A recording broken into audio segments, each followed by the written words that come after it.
Сайн мэцэн үзэгчтэй энэ бетон нэвтрүүлгийн хөтлөгч Идрүүгэн байна. Хүмүүр байгаль орчинд ээлтэй эко хэрэглээг эрхэмлдэг болсон энэ үе.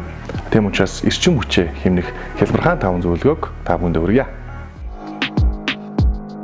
Эрчим хүчийг хэмнэх хамгийн ихний энгийн зөвлөгөө бол ашиглаагүй төхөөрөмжүүдэд залгуураасаа салгаж байх хэрэгтэй байна. Хамгийн энгийн зөвлөгөө жишээ нь утасны цэнэглэгч байгаа. Усын цэнэглэгчийг бид нар зөвхөн усаас салгаад залгууртаа үлдээгээд орхидог. Мөн телевизийн улаан гэрэлээс хүнд орох юм байна. Телевизийн улаан гэрэл асаалттай үедээ цахилгааныг хийддэг юм байна. Дараагийн зөвлөгөө бол мөсцөн хөлдөгч хөрөгч хоёр. Тухайн айл өрхийн нийт цахилгааны төлбөрийн бараг 20% нь энэ хоёрыг эзэлдэг юм байна.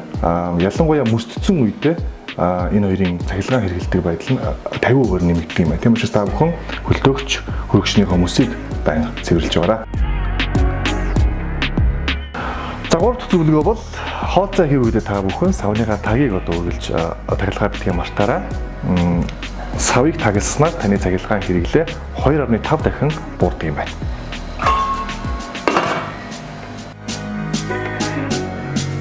Зөвлөгөө номер 4. Бид бүхэн тоос сурагчийг хэрэглэхдээ хамгийн хүчтэй дээр нь тохируулж хэрэглэдэг. Энэ нь бас цахилгааны хэрэглээг нэмдэг нэгэн зүйл болдог юм байна. Тийм учраас та бүхэн тоосоо сурвалгахдаа аль болох хамгийн хөнгөн дээр нь тавьж тохируулж хэрэглэхийг хичээгээрэй.